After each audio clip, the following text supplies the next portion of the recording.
to come and pray for us.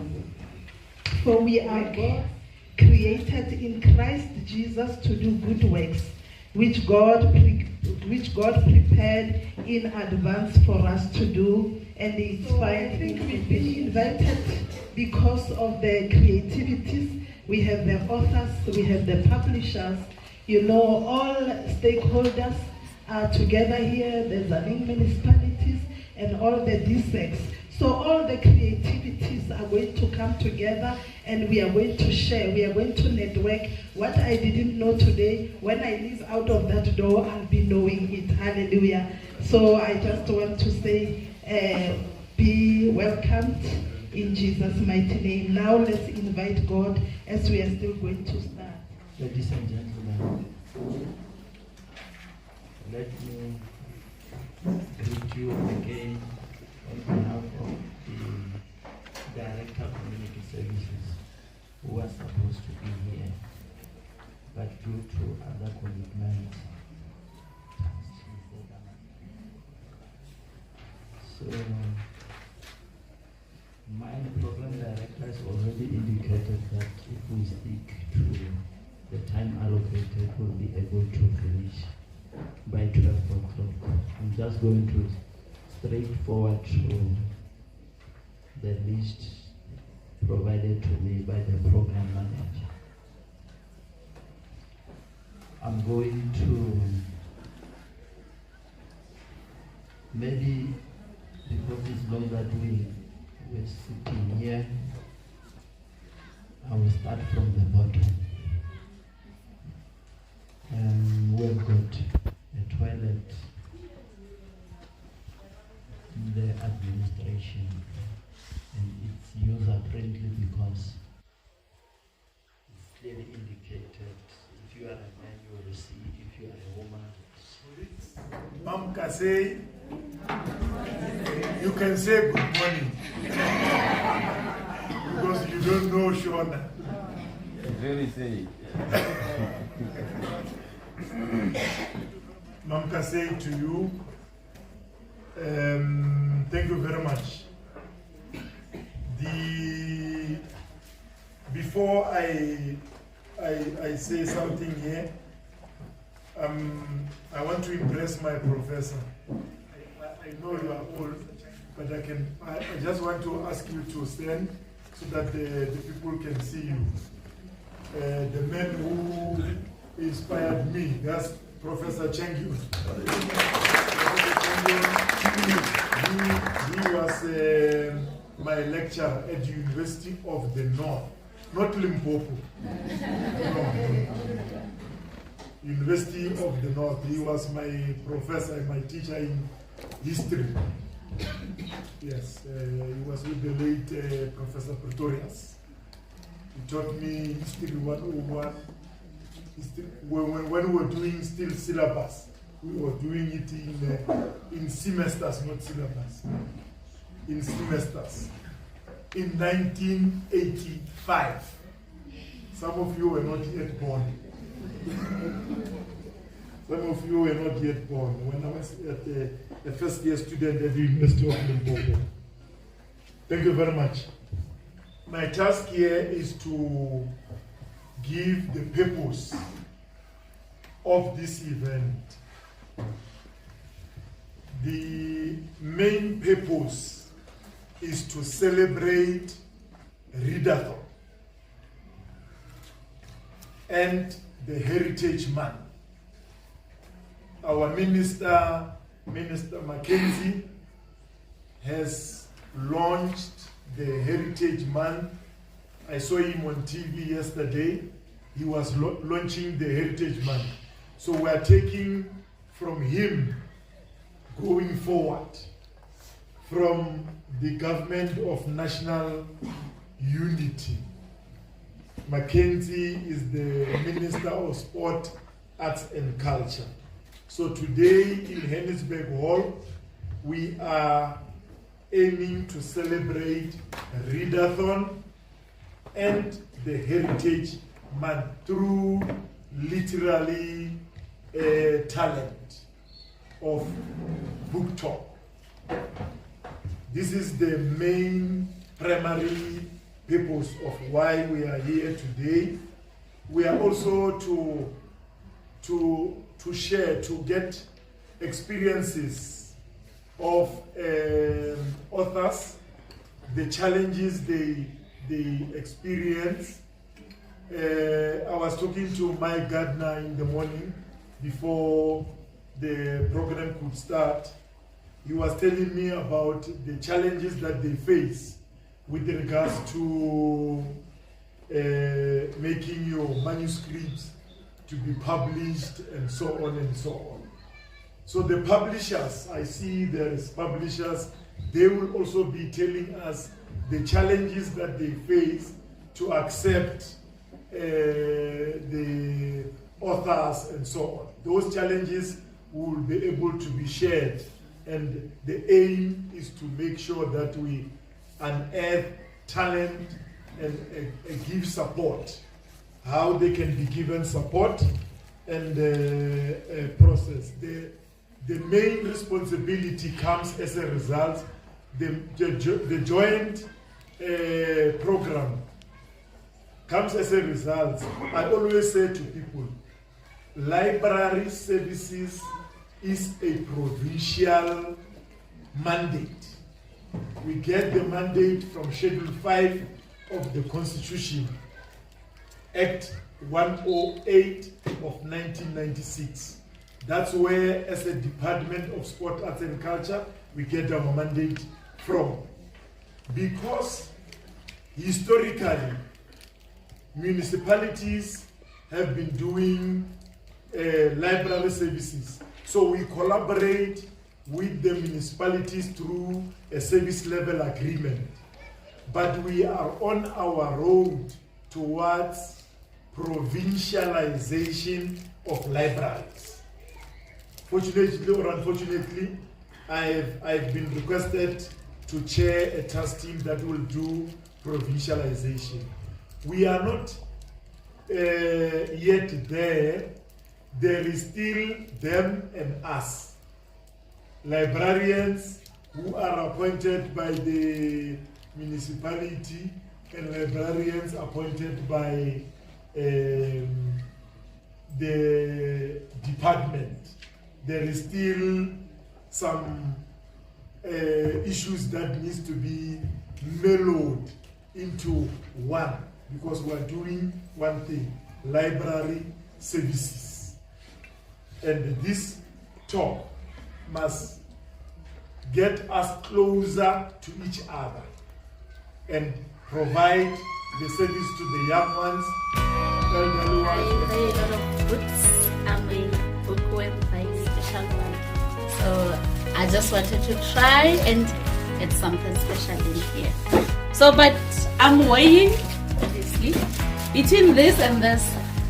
They have to be good, but definitely the book is best. So let's see how it looks like. If it's the same as the ones we have. Okay.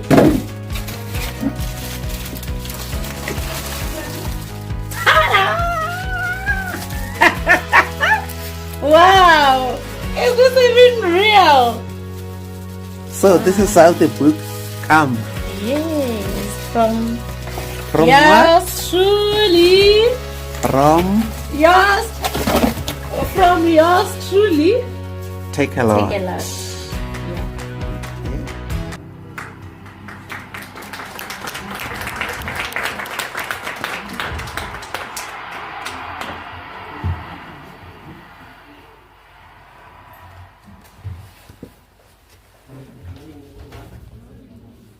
Yeah. Mrs. Victoria Muna and the Haenertsburg Library for the invitation. I feel very honored to be here at the Voices from the Community, Local and Indigenous Authors Booktalk event hosted by the Limpopo Department of Art and Culture, led by Mr. Mangena, and the Greater Tzaneen Municipality.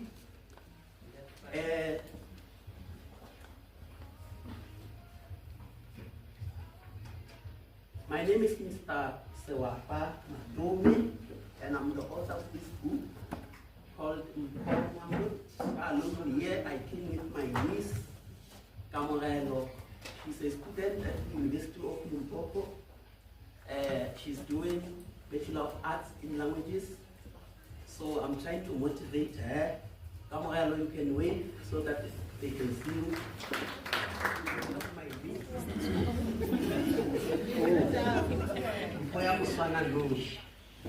It's a story deeply rooted in the rich cultural heritage of our community. It is a novel that explores themes of spirituality, leadership, academic excellence, identity, resilience, and power of storytelling. The title Mpoya Muswana Nush. Those who doesn't know Sepedi, it translates to a unique gift. It's a unique gift. It's about a boy known as Timaga. He was born in Mawa village under the Bulobini Royal Traditional Authority and the Greater Tzaneen Municipality and in Mopani district. Dimaga was living with his mother after his grandmother was brutally murdered by the Limpopo people on charges of witchcraft, which is a problem. The boy had exceptional academic and leadership skills. His unique abilities was first discovered by a prophet known as Hapola. His unique gift began to shine when he was in 4th grade at Mawa Primary School. His skills in school were as remarkable as those of an established academy. Mem Ramapopo, who was Dimaga's teacher, was the first to recognize this unique ability. Dimaga was able to do his own schoolwork without help. His skills have surprised many people, including school principals, both from primary and secondary school, Mr. Atavala and Mr. Museyam. Dimaga graduated from our primary school in grade 7 and went to Kesatwana High School. The following year, when he was in grade 9, Dimaga entered RCL leadership contest where he won. He demonstrated extraordinary leadership skills by coming up with programs to improve the quality of education in his school. He insisted that the learners be part of the school governing body where he came up with various policies and policies to improve the quality of education in his school. The inspiration of this book came from my own experiences growing up at the vibrant community of Mawa, Block 8, under the leadership of Her Majesty Queen Koshihadi Mujaji. From Mopani district of Limpopo. My journey in education from Tabo Primary School to University of Limpopo, where I earned my Bachelor of Education degree and Bachelor of Arts Honors degree in African Languages, has profoundly influenced my writing. I have recently graduated my postgraduate diploma in public management with the University of Pretoria. Let me also acknowledge my principal and his deputy, Mr. Mashishi and Mr. Saul, from Barabi Secondary School, where I'm currently a teacher, teaching Sepedi home language. Teaching Sepedi, my mother tongue, has allowed me to appreciate the beauty and complexity of language, which I strive to capture in my work. Let me conclude by saying, because of time, I'm grateful for the support that the Limpopo Department of Arts and Culture and the Greater Tzaneen Municipality is providing us with this kind of platforms, and also the stakeholders. And let me also thank the authors. We are learning a lot with those few words. Thank you.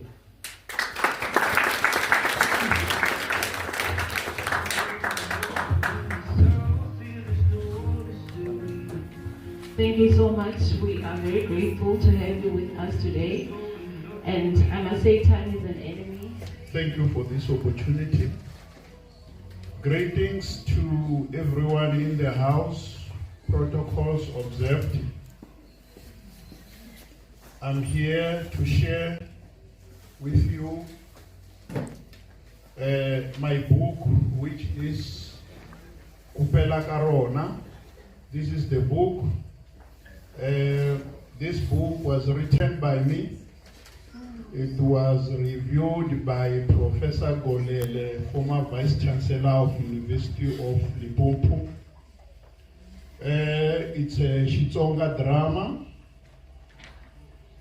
The name Kupela Karona means when the sun goes down or when the sun sets. In few seconds, the summary of this book is about a boy who was at a high school. The boy has been expelled by the principal because of the boy's naughtiness. The boy became a dropout, and in the long run, he dated or fell in love with the daughter of the same principal that chased that boy from the school. The boy became a criminal. And all that follows is just to illustrate that crime does not pay. But this is the book that I hope one day I'll be able to make a movie about, because it's set across so many areas in Limpopo, even in Mozambique. I was inspired. Good morning. Morning. My name is Shofa Nkuna, and I am in the 9th grade. I'm turning 15, and I'm schooling at Cape Town High School.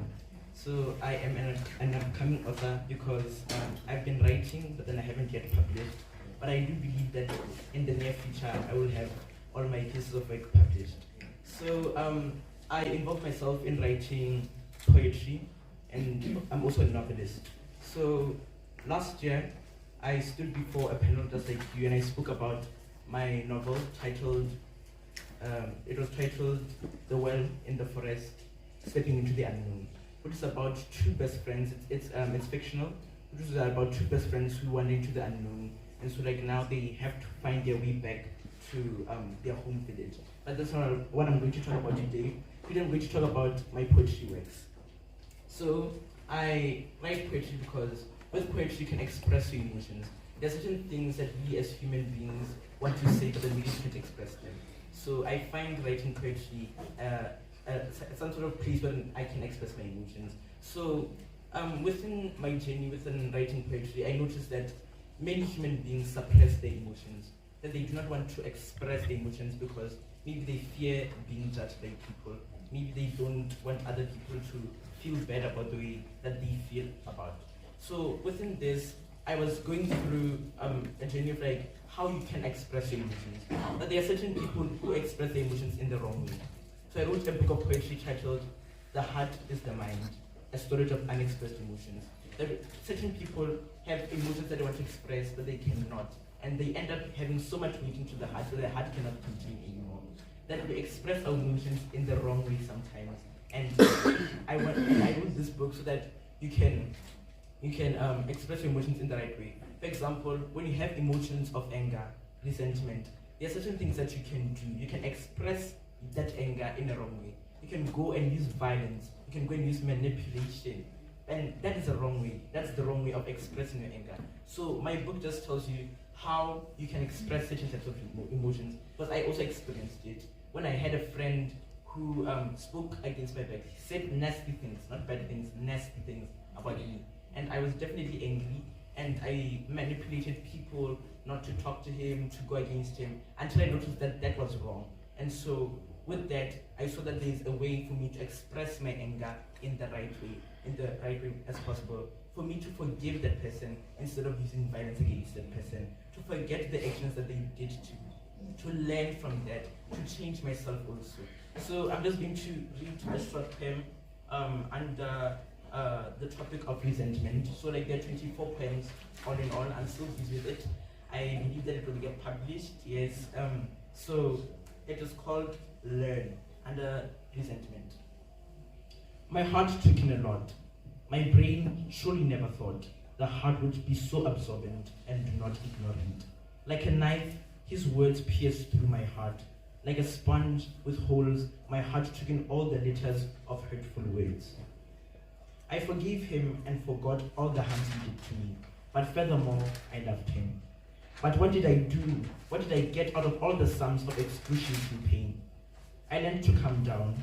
I learned to forget of my frown. The resentment faded when I weeded my way out of anger. I learned to discern the right and wrong, to go forth and yearn for peace and a song of amity. Now I look forth to sharing my knowledge with the world, the same world that went against me when I tried to bring serenity. I learned to stay true to myself and to handle situations in the best possible way. So this just tells you that there are other ways wherein you can solve a situation. There's no need for you to use violence. There's no need for you to use any manipulation. But then rather you can just like use different types of ways. Forgive a person. Though it may be hard, you have to forgive that person. Instead of going there using violence, forgive that person. Forget the actions that they have done to you. I myself am a witness. I've experienced it, and today in my life, I'm happy with my life. I don't have to regret what I had done to someone else because I have used those certain ways of forgiving and forgetting and loving that person. And so today, I'm happy where I am. And so, yeah, thank you.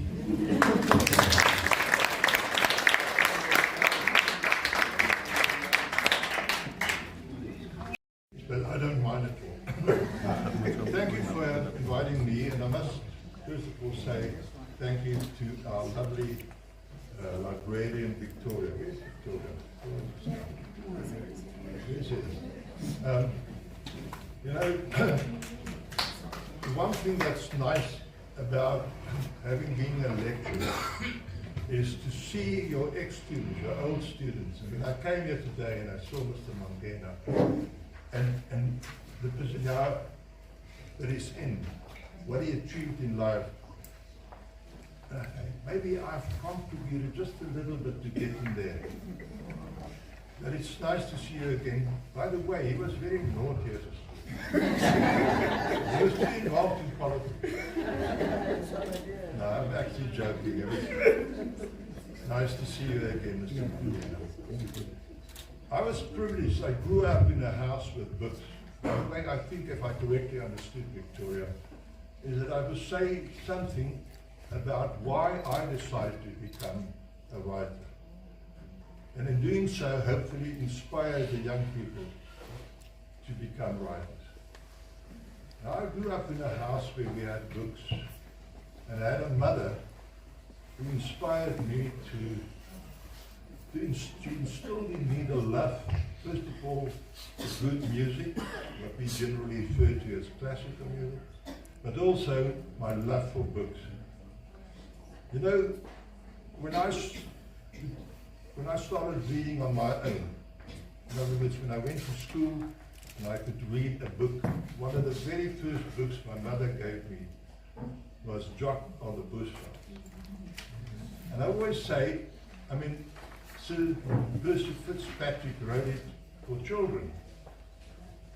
But if you haven't read that book, it's never too late. Even if you are as old as I am, you can still read Jock on the Bushveld, and I promise you will enjoy it. Now that book opened a whole world to me, a whole new world. The world of books. respiratory diseases, and I'm using it myself, and it's the most fantastic medicine for flus and colds. Next. This one here, Bohoshola bioboholo, excuse my pronunciation, is a fascinating plant because above ground you have that dainty yellow flower, and below ground is that massive tuber. And this is a plant that is being used to treat stomach complaints. Next. And this one you may have seen around, Motlatlaile. It is harvested in the grassland around Haenertsburg, and it's mostly elderly ladies who collect them, and they tie them together in bundles which are so heavy that it takes 2 ladies to lift up the bundle and put it on the head of a third, as you can see on the picture on the right. So that plant is used for a medicinal tea, but they also make brooms of it, which you see at the bottom there. And I believe those brooms have also a spiritual function. They're not just ordinary brooms. Next. Good, and this is what my book looks like on the inside, and I would like to conclude with a quote of Baba Dioum, a Senegalese forestry engineer, who said, "In the end, we will conserve only what we love, we will love, understand, and we will understand only what we are taught." Thank you for your attention. Please pop in when you come on campus. Come and have coffee in the purple office. Everyone in the campus knows. If you're looking for the purple office, you're looking for me. And then Indigenous knowledge systems, we are very high on that at the university. And I'm a proud owner of a signed copy of Sylvie's book. Please get yourself one. Now people, if you do not read, you live one life. If you read books, you live many lives. And what a better way to add value to our lives. And it's something that you can do yourself. And to write a book is a skill that you can acquire. Because let me tell you, my mother never read me a single story. Well, she read me one. And it was Little Red Riding Hood. And in that story, we all know there's a big bad wolf. I never slept that night. And she said, "That's it, no more stories for you. I can't sit up with you every night." And even today, there's certain Disney movies. I'm a sensitive viewer. I can't watch those movies. It stays with me, it haunts me, and I cannot sleep after that. So yes, that is why I'm in the field of writing for children. Next slide, please. Now, seasoned novelists will tell you that it is more difficult to write for children than what it is to write for adults. Because you must put yourself in the mindset of the child. First of all, colorful illustrations. It's still morning. Good morning. It's afternoon. Yes, it's afternoon. My name is Mopani. I am from the National Library of South Africa. I sit in the Pretoria campus. We have another campus that is in Cape Town. I am from the Legal Deposit and the ISBN office at the National Library. So I usually attend events like this. Every time people think that the National Library is actually a library that is responsible for all the libraries in South Africa, and that is not the case. The National Library is a public entity that is under the Department of Sports, Arts and Culture. Our mandate as the National Library is to collect, to preserve, and to create access to the documentary heritage of South Africa. We also foster for a reading nation. So we have other programs. I saw another publisher who was here who said that we were responsible for publishing their book. So that is one part of other projects that we do to actually foster for a reading nation. but I am not here about other projects that we are doing. I am here regarding legal deposit and the process of applying for an ISBN. We have ISBNs because we are an agency in South Africa from the UK ISN International Agency of ISBNs. So South Africa National Library is the agency in South Africa. So we have the identifiers that are South African. I won't get technical with it, but immediately when I look at a number, I know that this is a South African number. There is a way we identify South African authors, whether you are a self-author or a publisher. We also give ISBN numbers to publishers. So there is a way in the numbers that we identify if you're a self-publisher or a publishing company and what your book is about as well in the numbers. So let me not get too technical in that. Can we please proceed? I will be speaking about legal deposit, what it is, how we supply it and compliance to it. What is legal deposit? Everything is regulated by law. So in the publishing industry, we are regulated by the Legal Deposit Act. It's Act 54 of 1997. You can... It's Act 54 of 1997, so it's probably 27 years old now. This act stipulates that every author and publisher that publishes in South Africa is legally obligated to deposit their book to the National Library of South Africa and other legal deposit libraries. So the Legal Deposit Act and the Legal Deposit Department actually reports to a legal deposit committee.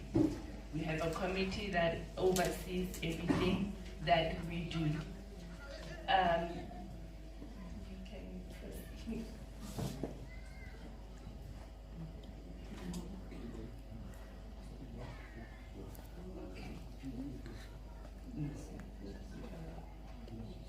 All right, it's fine. Is it the correct one? No, it's fine. It's on how do you deposit. You have to send a copy of your book to the National Library of South Africa within 14 days from the date that you publish your book, because this is a legal obligation. So you have 14 days from the date that you publish your book to send it to us. In South Africa, we have 5 places of legal deposit. I think I'm far along on the presentation, but it's okay. Forward. These are the 5 places of legal deposit. We have the Pretoria campus, which is NLSA, and the one in Cape Town. We have the Basehead Library, which is in Pietermaritzburg. We have Mangaung Library Services, which is in the Free State. And we have the Parliament Information Center in Cape Town. The National Film and Video Sound Archives, the one in Pretoria, collects sound material, collects films. So if you have a film that you've published, everything that we see on TV and all these things, the legal deposit is done with the National Archives. But with books, it's the 5 places of legal deposit. And how it works is that if you have a print...